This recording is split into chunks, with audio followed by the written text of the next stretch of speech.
But now they're so arrogant, they hide it in plain view. It's like, it'd be like President Obama being naked at the podium and saying he wasn't naked, and we're not supposed to point out he's naked.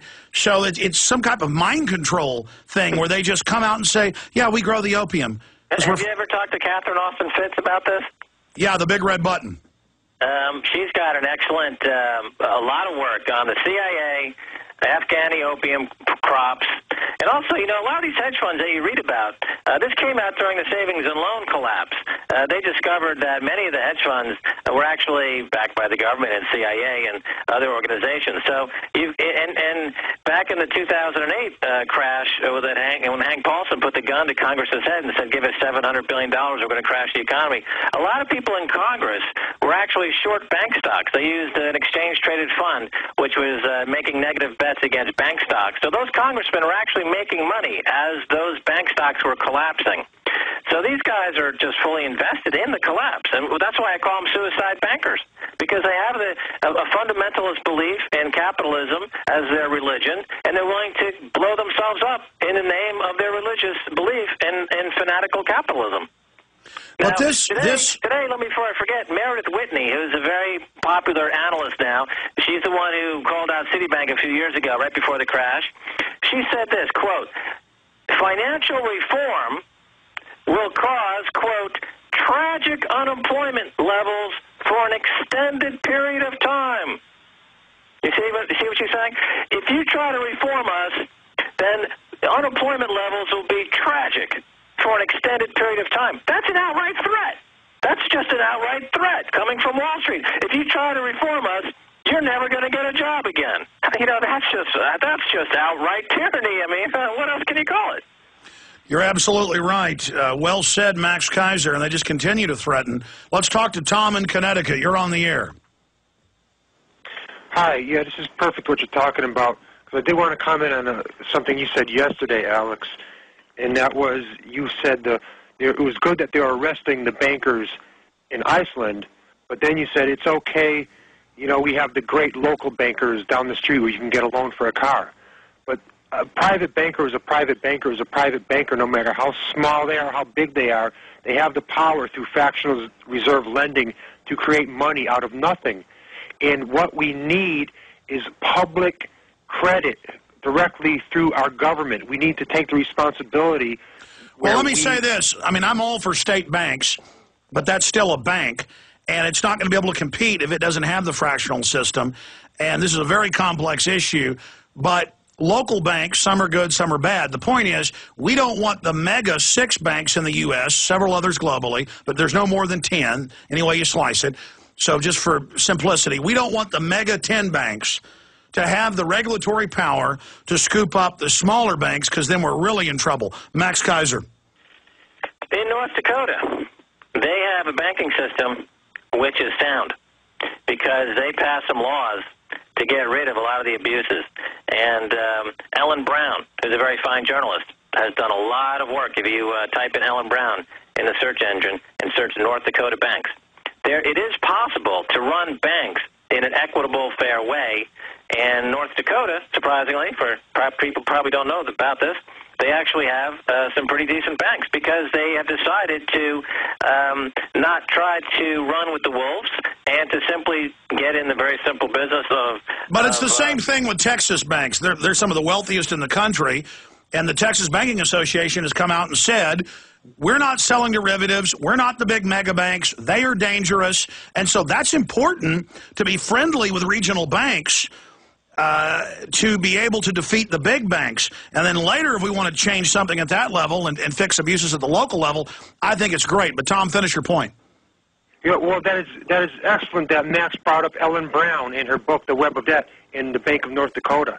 No, the Bank of North Dakota is a state-owned and operated bank. It is true sovereign money. We need a sovereign monetary system, not a private debt money system, what we have now, where they have the power to create money. They are like a mafia. We have to realize that the private bankers of the world are like a global mafia, and we have to stand up to them like the people of a village stand up to the mafia and run them out of town. I agree. Tom, well said. Absolutely. Currency should be a symbol of exchange.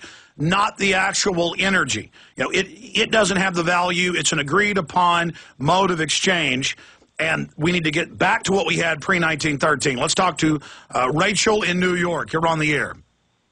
Hi. I just wanted to let you know that one of the things that has been going on lately that is not being reported is that many people up here in New York on Wall Street are withdrawing their 401ks. Actually, I have seen that in the news.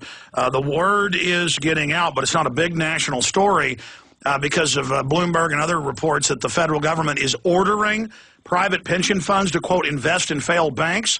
I mean, since when can the government order, because they have regulatory threats if they don't? See, they can selectively enforce. Max Keiser, break that down. Right. Well, 401k accounts are the retirement accounts. People squirrel away money every month with their employer. Now, if they're liquidating those accounts, what's not being clear here is either it's because of duress and they need that money because they're going bankrupt and they have to draw down their savings, or two, they fear tax hikes coming and the tax advantages of the 401k evaporate, so why not take that money out and put it somewhere in another institution that you don't have the same kind of risks? Now, I think what the caller is referring to is that people are removing money from their 401ks as an offensive measure, not a defensive measure, as a way to understand that they need to take more control of their financial well-being and to put what they thought was money safely put away into other alternative investments, possibly other currencies, other countries, into gold, etc. Well said, Max Keiser. Anything else, Rachel? No, that's all. I just wanted to say many of the people we're speaking to say they rather have their money now than wait there until they're 58 years old when it won't be there anymore. They'll take the tax hit now. Yeah, no, that's accelerating. Good point. Let's talk to Stephen in California. You're on the air. Mr. Jones? Yes, sir. Pleasure to be on your show. I'm a first-time caller and kind of a first-time listener. And as a young person living in today, I become educated on your show, and you instilled a passion/interest in government. And I was wondering, how a person in my position, my family has no legacy and all that, how do I get into that sort of thing? Well, look, in high school, in college, they make it boring. It's government. It's like Alcatraz or something, or it's like some island of Dr. Moreau. It's some imaginary thing far off. You've got to be involved in government, because if you don't, it's going to get taken over by shysters, and they're going to rob the hell out of you and hire a bunch of uniformed thugs to enforce their corruption. It's called tyranny.